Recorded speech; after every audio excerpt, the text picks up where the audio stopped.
Faceoff is...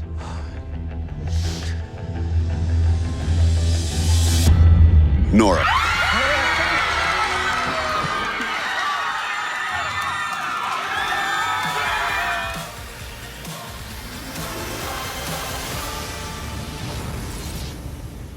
Yeah, my name is Nora Hewitt. I'm a former Savini student. Worked in film and television for about 6 years out in Los Angeles, and for the past 5 years I've been working in medical simulation and education. Yeah, when I was young, I had like a lot of learning disabilities, so for me, art was like a great outlet. They would have me do drawings while I was reading, like read it and then draw what you read kind of a thing. And that, I think, really helped me develop my artistic skills early on. I've always done theater and I've always been obsessed with movies, but I didn't really make the correlation between makeup effects, fine art, and like that being a career option until I saw Faceoff. It was just like an epiphany, like, oh my God, this is what I could be and should be doing. I was literally just on the computer and I saw a Savini school and Douglas came up, and then I decided to just take a road trip from Rhode Island to come down here and tour the school. I got here and it just felt right. This is exactly where I need to be. From the instructors to the assignments, the curriculum, just everything about it. I don't think there's any other makeup school that goes that in depth. Got an associate's degree out of it. Looking back, I wouldn't have chosen any other program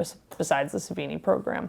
It was down to like the day before the audition tapes were due, and I grabbed a film student real quick and I said, hey man, like I'll trade you a box of Hot Pockets if you like just come record this real quick. And he recorded me doing my little interview spiel, gave me a GoPro to set up to do, like my little makeup thing. And he helped me put this whole video together very last minute. Sent my audition tape in, and like 2 days later, I got a phone call. I heard back, hey, we want to have you do like an interview with one of our PR guys. And then it got to like okay, you're gonna come out to Burbank to do the real auditions now, where you do a makeup on yourself. You have to take a psychological evaluation. You have to do interviews with all the producers and like network heads to see if you got the, the razzle dazzle or whatever for television. I got a call saying, hey, you did great.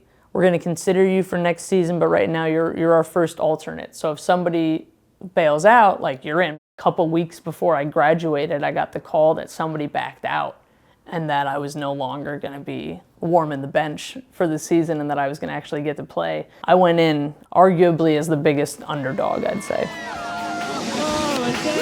There's not words in the English language to describe how I feel right now. I'm so excited for my family, my girlfriend, and my school right now, and my dad's going to be really, really proud of me. So that's cool.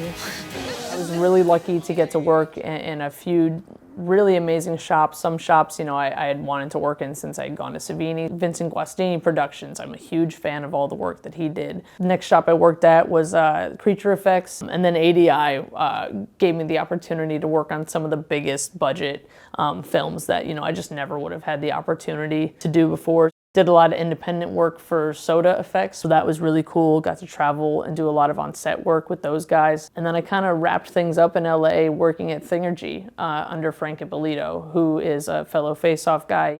Honestly, like as cool as it is to go to a big movie and sit in the theaters and see your name on the credits, I think the work I'm most proud of is all the work I've done through Womp Stomp Films. These were truly passion projects. They're for the fans. For me, these are like pinnacle for me. These are some of the favorite things I've gotten to work on, some of my favorite builds, and getting to go make these movies with some of my favorite people. In 2021, I started working for a company called Echo Healthcare, and they were a medical simulation company based out of Sarasota, Florida. Medical sim is a huge untapped industry, I think, for special effects. Up until now, a lot of the medical sim products that you see are not super realistic. I think the biggest thing in simulation right now is bridging that gap by utilizing special effects artists, by utilizing silicone manufacturing to get a more hyper-realistic effect. A lot of the times, these bodies are used for sensitivity training as well as actual clinical practices. It's really bridging that uncanny valley and bringing realism into medical simulation so that when these guys get around real flesh and blood people, it's not so shocking and jarring. They've worked with one of our mannequins that can breathe when it's hooked up to a respirator, and it looks and feels, the same way a real person would.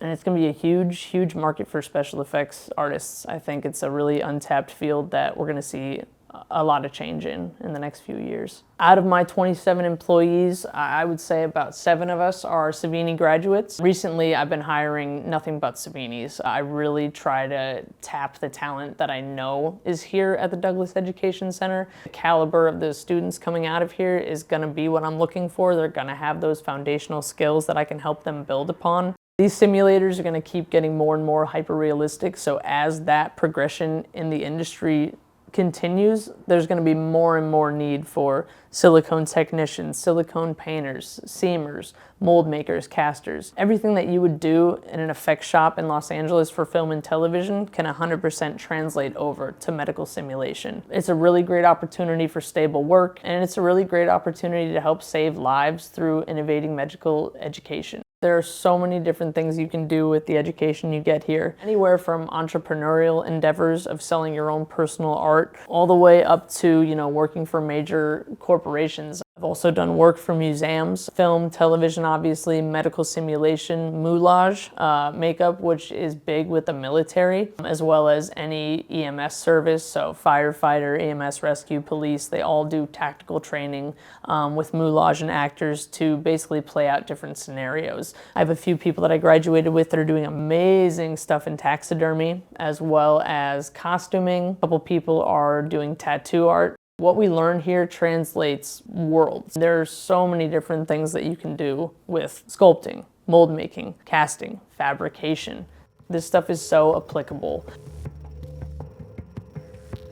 Portfolio review is just a great opportunity to really help the students get ready to go out there and showcase what they've been working on for the last 16 months. I think the biggest thing is helping these guys utilize their best work to help them have the best chance out there when they're applying for jobs, as well as just talking to them about what they want to do. If there's any kind of coaching and mentoring that you can give them ahead of time. Advice isn't always free. I think it's super important to pay it forward and to help people, because it's really hard to get your foot in the door. And if you're considering doing special effects at all, you have to be ready to work. This is not a cakewalk. This is not easy.